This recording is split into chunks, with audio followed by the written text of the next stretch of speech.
Jika kita senantiasa tersinggung, senantiasa arogan dan sombong, maka mungkin sekali bahwa pemahaman Anda mengenai Allah tidaklah benar.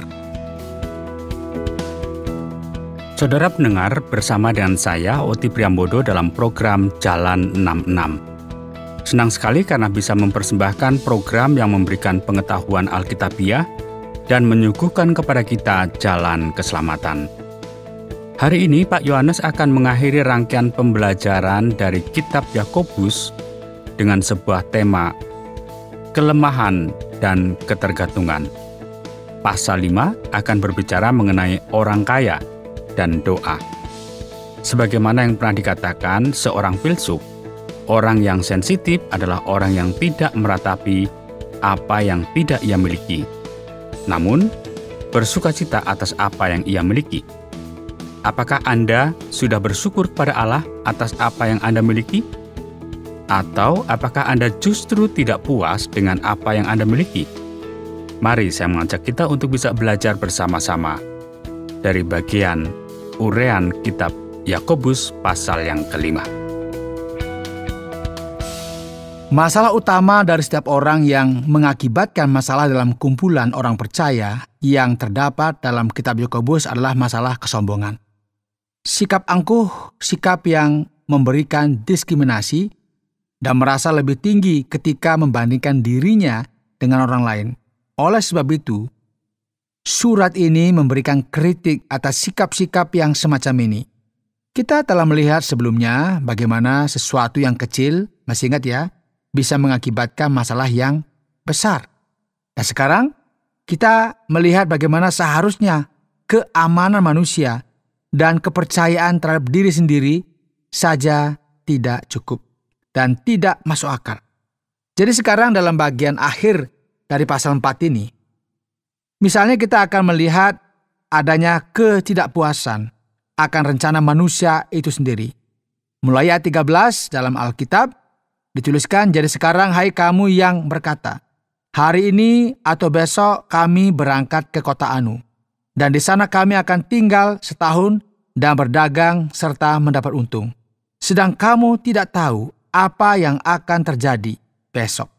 Apakah arti hidupmu? Hidupmu itu sama seperti uap yang sebentar saja kelihatan lalu lenyap. Sebenarnya kamu harus berkata, jika Tuhan menghendakinya, kami akan hidup dan berbuat ini dan itu. Tetapi sekarang kamu memegahkan diri dalam congkakmu, dan semua kemegahan yang demikian adalah salah. Jadi jika seorang tahu bagaimana ia harus berbuat baik, tetapi ia tidak melakukannya, ia berdosa. Nah, bagian ini, saudara, menjelaskan dengan sangat jelas bahwa kita tidak bisa memberikan jaminan tentang hari esok.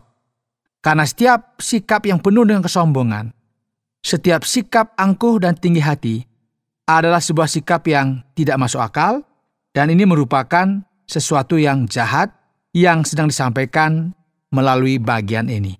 Oleh sebab itu, kelemahan dan ketidakberdayaan manusia dalam menghadapi realita hidup ini sangatlah mudah untuk kita lihat di sini. Nah sekarang, ilusi lain yang dimiliki oleh orang-orang adalah dengan percaya bahwa mereka memiliki semua waktu di dunia ini untuk melakukan apa saja yang mereka kehendaki, dan mereka percaya kepada sumber daya dan kuasa yang mereka miliki masing-masing, yaitu bagi mereka yang apa? Yang punya uang. Dan inilah yang disampaikan di pasal 5. Jadi sekarang hai kamu orang-orang kaya, menangislah dan merataplah atas sengsara yang akan menimpa kamu. Kekayaanmu sudah busuk, dan pakaianmu telah dimakan ngengat. Emas dan perakmu sudah berkarat, dan karatnya akan menjadi kesaksian terhadap kamu dan akan memakan dagingmu seperti api. Kamu telah mengumpulkan harta pada hari-hari yang sedang berakhir. Sesungguhnya telah terdengar teriakan besar, karena upah yang kamu tahan dari buruh yang telah menuai hasil ladangmu, dan telah sampai ke telinga Tuhan semesta alam keluhan mereka yang menyabit panenmu. Dalam kemewahan kamu telah hidup dan berpoya-poya di bumi. Kamu telah memuaskan hatimu sama seperti pada hari penyembelihan. Kamu telah menghukum, bahkan membunuh orang yang benar dan ia tidak dapat melawan kamu. Saudara, orang kaya percaya kepada kekuatan dan hartanya sendiri, benda-benda yang ia punyai. Dan ia harus berhati-hati karena firman Tuhan berkata, "Sudahilah, menangislah, merataplah, perhatikanlah segala harta kekayaanmu. Apakah kalian telah menjadi kaya karena kalian memanfaatkan orang-orang yang lemah, menginjak-injak mereka? Apakah kalian telah memperoleh kekayaan dengan memperbudak orang-orang bagi kepentinganmu?" Ini merupakan hal-hal yang serius. Benar sekali bahwa kelemahan merupakan sesuatu yang menandai kehidupan kita. Dan firman Tuhan sekarang akan menuliskan lagi dalam menghadapi realitas seperti ini. Bagaimana seharusnya sikap kita? Kita perlu belajar menjadi orang yang sabar. Dan firman Tuhan berkata seperti ini. Karena itu saudara-saudara, bersabarlah sampai kepada kedatangan Tuhan. Nah, dalam menghadapi kesulitan dan masalah demi masalah, banyak orang sebagaimana yang kita katakan menjadi seperti pecundang. Bukannya bersabar, namun menyerah. Namun firman Tuhan mengatakan kepada kita agar kita tetap bersabar sampai hari kedatangan Tuhan. Sesungguhnya petani menantikan hasil yang berharga dari tanahnya dan ia sabar sampai telah turun hujan musim gugur dan hujan musim semi. Kamu juga harus bersabar dan harus meneguhkan hatimu karena kedatangan Tuhan sudah dekat. Saudara-saudara, janganlah kamu bersungut-sungut dan saling mempersalahkan, supaya kamu jangan dihukum. Sesungguhnya hakim telah berdiri di ambang pintu. Harapan yang kita bisa lihat di sini, saudara, sangat jelas. Yang mengatakan bahwa kita perlu bersabar dan tekun. Dan pasal ini sangat menarik. Dalam ayat 11. Sesungguhnya kami menyebut mereka berbahagia, yaitu mereka yang telah bertekun. Kamu telah mendengar tentang ketekunan Ayub, dan kamu tahu apa yang pada akhirnya disediakan Tuhan baginya, karena Tuhan Maha Penyayang dan penuh belas kasihan. Ya, kita ada dalam sebuah keadaan yang lemah dan penuh ketergantungan kepada Allah. Inilah mengapa kita menghadapi penderitaan dan kesulitan. Kita perlu memiliki sebuah sikap yang sabar. Dan jika kita terus membaca dalam bagian akhir dari kitab ini, kita akan menemukan sebuah arahan dan nasihat yang sangat menarik. Tetapi yang terutama, saudara-saudara, janganlah kamu bersumpah demi sorga maupun demi bumi atau demi sesuatu yang lain. Jika iya, hendaklah kamu katakan iya. Jika tidak, hendaklah kamu katakan tidak, supaya kamu jangan kena hukuman. Ya, dengan kata lain, kita tidak punya hak untuk bersumpah demi apapun, karena kita tidak bisa menjamin apapun. Jadi kita perlu belajar untuk merendahkan diri dan menyadari bahwa kita tinggal di dunia ini, segala keangkuhan, ya kecongkaan, itu merupakan sesuatu yang sangat aneh dalam diri kita. Karena apa? Karena ini hanya berarti bahwa kita tidak sadar akan kelemahan kita. Jika Allah menghendaki hal tersebut, maka kita tidak akan bangun dari tempat tidur besok ya. Dan bagian penutup dari pasal ini kemudian berbicara mengenai doa. Mengapa? Karena jika kita memahami tentang kenyataan bahwa kita ini lemah, kita memahami realita tentang siapakah kita ini. Bagian dari kitab Yakobus ini kemudian memberikan penekanan bahwa kita perlu berdoa dan meminta hikmat dari Allah. Dikatakan di sana bahwa kita perlu meminta sesuatu dari Allah, namun kita perlu memintanya dengan benar. Karena jika kita meminta hal tersebut atas alasan yang salah, maka kita tidak akan mendapatkan hal tersebut. Kita melihat kalau ada seorang di antara kamu yang menderita, baiklah dia berdoa. Kalau ada seseorang yang bergembira, baiklah ia menyanyi. Kalau ada seseorang di antara kamu yang sakit, baiklah ia memanggil para penatua jemaat, supaya mereka mendoakan dia serta mengolesnya dengan minyak dalam nama Tuhan. Dan doa yang lahir dari iman akan menyelamatkan orang sakit itu, dan Tuhan akan membangunkan dia. Jadi harapan akan berkat ilahi ini sangat berkaitan dengan doa, saudara. Doalah yang membangkitkan roh, khususnya doa yang penuh dengan iman. Bagian ini juga bahkan menambahkan tentang minyak sebagai sesuatu yang akan menyembuhkan orang sakit yang menyadari kelemahannya dan ketergantungannya kepada Allah. Doa semacam inilah yang akan menyembuhkan orang yang sakit tersebut. Dan jika ia telah berbuat dosa, perhatikan ini, ya sakit penyakit akibat dosa ada ya, maka dosanya itu akan diampuni. Karena itu hendaklah kamu saling mengaku dosamu dan saling mendoakan supaya kamu sembuh. Doa orang benar, bila dengan yakin didoakan, sangat besar kuasanya. Dan untuk membuktikan semua ini, firman Tuhan mengatakan Elia adalah manusia biasa, sama seperti kita. Dan ia telah sungguh-sungguh berdoa supaya hujan jangan turun. Dan hujan pun tidak turun di bumi selama 3 tahun dan 6 bulan. Lalu ia berdoa pula dan langit menurunkan hujan, bumi pun mengeluarkan buahnya. Jadi mari kita memperhatikan bahwa dalam bagian ini, kita bisa melihat dengan jelas bahwa setiap orang yang bergantung kepada Allah dan didengarkan oleh Allah, mampu melakukan hal-hal yang luar biasa, meskipun kita tidak berpikir demikian. Keangkuhan kita, ya kesombongan kita, rasa iri hati, pinan kita, sikap kita yang ingin lebih banyak lagi, ingin menjadi pusat dari segala sesuatu, tidak akan membawa kita kemana-mana. Semua ini hanya akan membimbing kita kepada suatu kehancuran, rasa malu, sampai kepada kesudahan dari jemaat. Jadi saudara, ketika seseorang menyerah dan tidak lagi melakukan hal-hal yang duniawi seperti ini, kemudian menaruh harapan dan kepercayaan serta imannya kepada Allah, dan dalam doa, maka orang tersebut akan menjadi sukses. Sama seperti Elia. Doa adalah sebuah jalan yang akan menuntun kita untuk menjadi seperti apa yang Allah inginkan dalam kehidupan kita. Doa dan mengaku dosa merupakan bukti bahwa ada seseorang yang ingin lebih rendah hati lagi. Dan firman Tuhan kemudian menuliskan, saudara-saudaraku, jika ada di antara kamu yang menyimpang dari kebenaran, dan ada seorang yang membuat dia berbalik, ketahuilah bahwa barang siapa membuat orang berdosa berbalik dari jalan yang sesat, ia akan menyelamatkan jiwa orang itu dari maut dan menutupi banyak dosa. Jadi sekarang kitab Yakobus akan diakhiri dengan sebuah kebalikan dari apa yang disampaikan pada bagian awal tadi. Dimulai dengan rangkaian masalah, konflik, diskriminasi, kekacauan, dan persoalan demi persoalan dalam hal hubungan. Jadi sekarang gagasan yang diberikan di sini adalah seseorang yang terlalu jauh dari kumpulan orang percaya, jauh dari Allah, dan telah dijangkau oleh seseorang yang diberkati, yang telah belajar untuk bergantung kepada Allah, maka akan ada berkat yang besar di sini. Orang ini akan diselamatkan, dan kehidupannya akan dipulihkan, dan segala dosanya akan diampuni dengan segera.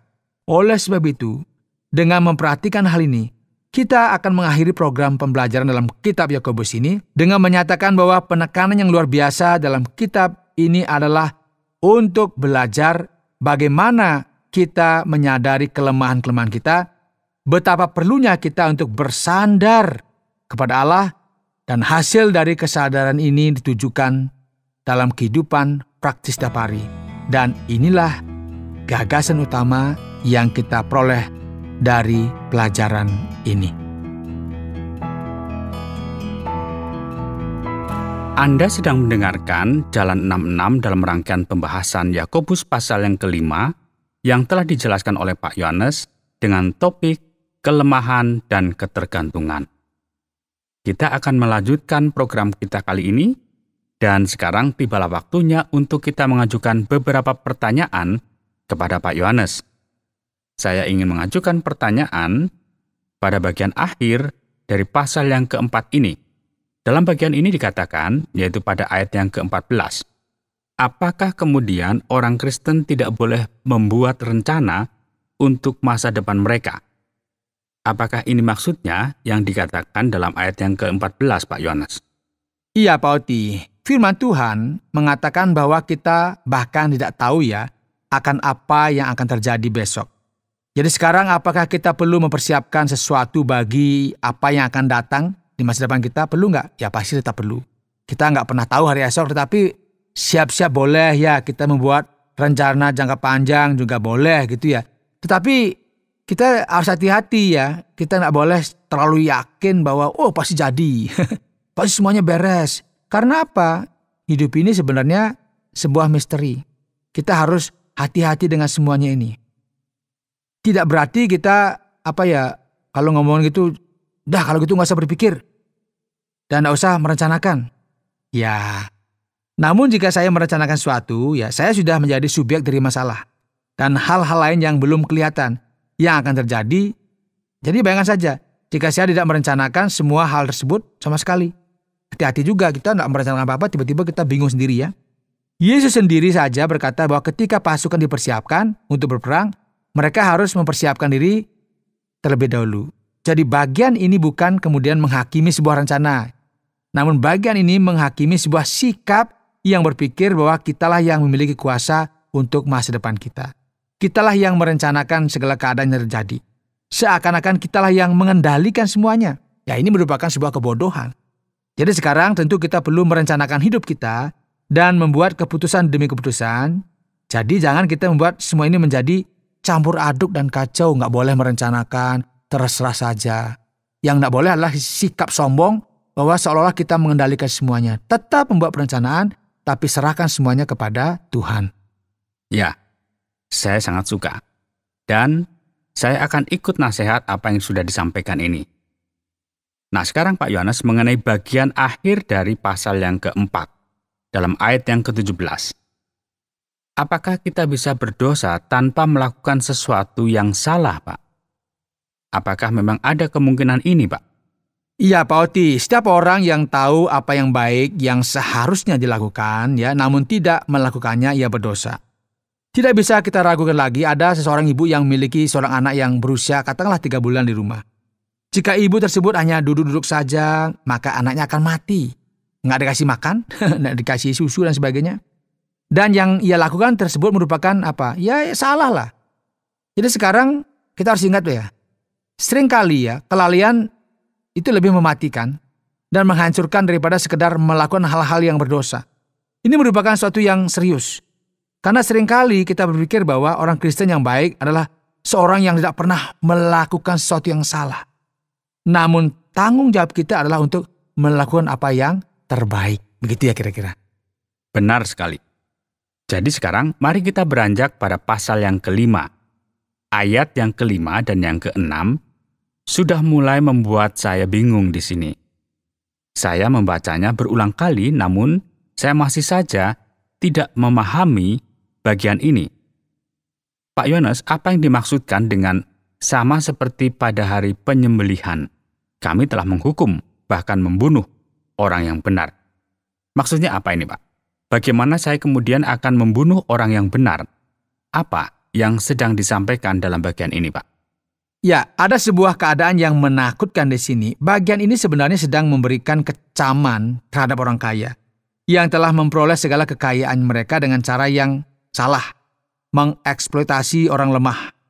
Dan di sini kita melihat bahwa ada resiko yang kita sebut sebagai sistem yang keliru, katakanlah itu perbudakan. Ya, banyak orang bekerja dan yang menjadi tujuan satu-satunya mereka hanyalah untuk bertahan. Dan banyak di seluruh dunia menerima kurang dari katakanlah $1 untuk gaji perharinya. Dan ini tentu menjadi kegelisahan kita ya.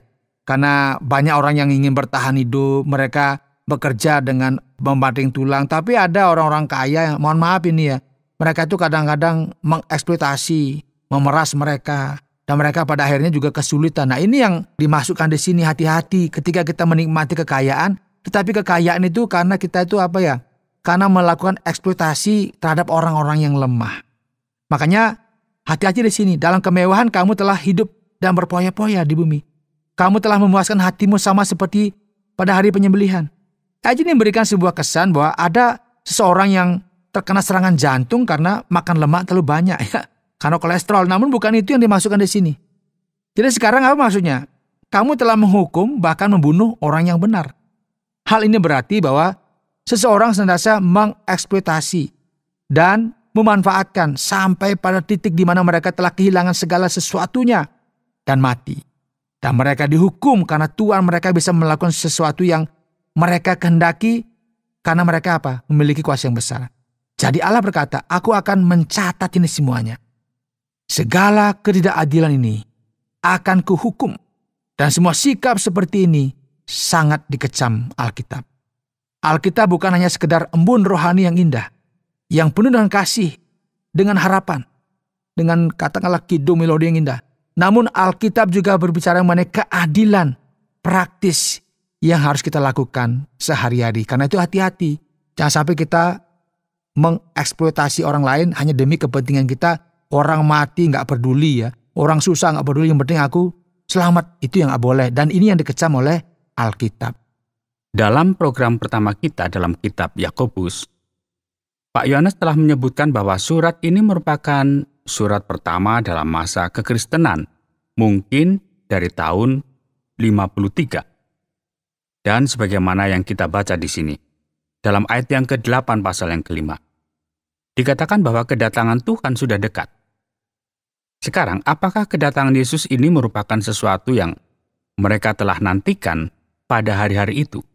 Dan apakah hal ini sudah terjadi? Ya, ini merupakan sebuah pertanyaan yang bagus ya. Ayat 8 memang berkata bahwa kedatangan Tuhan sudah dekat. Dan ayat 9, hakim telah berdiri di ambang pintu. Jadi cara kerja Alkitab pada masa tersebut sedikit berbeda dari apa yang kita biasa pahami ya. Dalam Alkitab, akhir zaman dimulai dengan kedatangan Kristus. Dan apa yang perjanjian baru sampaikan adalah bahwa Yesus bisa datang kapan saja. Gagasan atas kedatangan Kristus merupakan sesuatu yang umum. Martin Luther pernah mengatakan hal ini dengan sebuah alasan yang luar biasa, yaitu bahwa kita perlu hidup seakan-akan Yesus telah wafat kemarin, dibangkitkan hari ini, dan dia akan datang kembali besok. Dan cara pikir ini merupakan basis yang terdapat di sini. Kita nggak boleh punya kuasa atas waktu, merasa kita memegang waktu, nggak boleh. Yesus bisa datang besok jika ia berkenan. Dan mentalitas seperti inilah yang telah terhilang dari banyak orang Kristen. Dan sudut pandang Alkitab menyebutkan bahwa Kristus bisa datang kapan saja. Jadi orang-orang pada zaman itu telah dinasihatkan untuk apa? Bersiap-siap. Dan ini jugalah yang merupakan sesuatu yang harus kita pikirkan pada masa kini. Kristus bisa datang kapan saja, karena itu kita harus hidup berhati-hati. Jika kita berbicara mengenai doa, seperti yang dikatakan dalam ayat yang ke-14, apakah kita juga perlu dioles minyak? Apakah ini merupakan sesuatu yang harus dilakukan begitu? Ya, ini menarik ya, apa yang sebenarnya dikatakan di bagian ini ya. Ada suatu detail yang penting yang perlu kita perhatikan. Tidak ada salah jika kita mengoles ya seseorang dengan minyak. Namun ini bukan merupakan suatu kewajiban. Mengapa ini dilakukan pada zaman itu ya? Menurut Alkitab, bahkan cara pikir orang Ibrani sendiri, gagasan yang terdapat di dalamnya adalah bahwa penting sekali untuk kita mengungkapkan sesuatu dengan mengandalkan hal tersebut. Jadi untuk mengandalkan iman, ada seseorang perempuan yang menjamah jubah Yesus. Yesus mengoleskan lumpur ke mata seseorang ya. Yesus memerintahkan seorang untuk melakukan ini atau itu. Jadi di sini minyak juga digunakan dalam arti yang sama untuk menunjukkan sebuah ungkapan iman. Jadi apa yang menarik di sini adalah bahwa tidak ada para penatua dari gereja yang pergi kian kemari dan menjual minyak urapan. Sebenarnya bukan begitu ya. Dan berkata bahwa haruslah minyak ini yang dipakai atau minyak itu. Baik di Yerusalem atau mungkin di Amerika, di tempat lain mungkin tak bisa begitu ya. Orang sakit harus mengundang penatua di gereja dan mereka harus mengoleskan minyak. Dan ini merupakan sesuatu yang umum dan bisa diterima dalam budaya pada saat itu. Jadi kita juga harus hati-hati supaya tidak memaksakan hal ini supaya dilakukan untuk semua orang. Atau berpikir mistis mengenai hal ini, yaitu bahwa ada kuasa dalam minyak tersebut. Ingat, kuasa hanya ada dalam Kristus yang mampu menyembuhkan kita, bukan pada minyak. Itu yang harus digarisbawahi. Apakah kita mungkin bisa berpikir bahwa minyak ini memiliki kandungan obat tertentu, Pak Yohanes? Ada teori yang mengatakan hal tersebut, namun ini bukanlah kemungkinan dari apa yang disampaikan oleh Yakobus di sini. Baiklah, jadi sekarang, untuk kita bisa mengakhiri akan bagian ini, saya bertanya kepada Pak Yohanes pada ayat yang ke-16 pasal yang ke-5. Saling mengaku dosa. Inilah yang dilakukan dalam Alkitab. Apakah kita juga perlu menggencarkan bagian ini, Pak Yohanes? Firman Tuhan jelas sekali mengatakan bahwa kita perlu saling mengaku dosa dan saling mendoakan supaya kita sembuh. Ya, ini bisa merupakan sebuah referensi akan dosa yang dilakukan dengan orang lain. Jadi sekarang ada sebuah tradisi yang kita miliki untuk kita saling mengaku dosa, supaya ada seseorang yang bisa mendoakan kita. Bukan ini yang Alkitab sampaikan kepada kita. Jika saya memiliki masalah dengan orang lain, maka sayalah yang harus menyelesaikan masalah tersebut. Jadi sangatlah mungkin bahwa inilah yang disampaikan dalam bagian ini. Bukan kemudian harus ada perantara antara kita dengan Allah. Ini harus clear ya. Wah, setuju Pak Yohanes. Baiklah, tetaplah untuk bersama dengan kami, para pendengar sekalian, karena kita akan sampai pada bagian akhir dari program kita hari ini, yaitu kesimpulan. Saudara, hari ini dalam program Jalan 66, kita telah mempelajari pasal 5 dari kitab Yakobus. Pasal terakhir dari kitab Yakobus dan tema kita adalah kelemahan dan ketergantungan, yaitu ketergantungan kepada Allah. Apa yang ingin Yakobus ajarkan kepada kita? Bahwa kita perlu merubah banyak gagasan yang terdapat dalam pikiran kita. Kita perlu memahami bahwa kita tidak memiliki kuasa, kita tidak memiliki waktu, kita tidak memiliki kekayaan, segala sumber daya yang ada, dan kesehatan yang ada dalam diri kita. Kita tidak bisa menjamin apa-apa. Dan kebenaran utama yang kita bisa dapatkan di sini bahwa kita memiliki gagasan yang benar dalam pikiran kita jika kita menerima sudut pandang yang benar dalam kehidupan kita. Dan kebenaran utama yang kita bisa dapatkan di sini adalah bahwa kita memiliki gagasan yang benar dalam pikiran kita. Jika kita menerima perspektif yang benar dalam kehidupan dan realita kita, dengan demikian kita akan memiliki sikap yang benar juga. Jika kita senantiasa tersinggung, arogan dan sombong, maka mungkin sekali bahwa pemahaman Anda mengenai Allah tidaklah benar. Jadi mari kita ingat bersama bahwa kesadaran yang benar akan realita akan menghasilkan sebuah sikap yang benar. Kiranya Tuhan memberkati kita. Semoga kita selalu menjadi orang-orang yang memberkati banyak orang. Saudara pendengar, karena waktu yang tidak memungkinkan, kita akhiri program Jalan 66 kali ini. Kami menantikan Anda untuk tetap mengikuti pelajaran berikut dalam lanjutan pembelajaran Alkitab yang memberikan pelajaran menyeluruh tentang firman Tuhan. Jika Anda memiliki pertanyaan atau berespon terhadap topik berhubungan dengan program ini, silakan menyampaikan melalui WhatsApp ke nomor 081 333 777 386. Terima kasih atas perhatian Anda.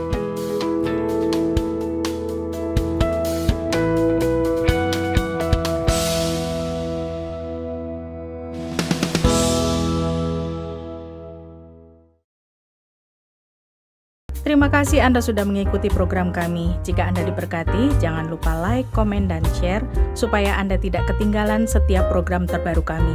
Jangan lupa juga untuk subscribe channelnya dan nyalakan loncengnya.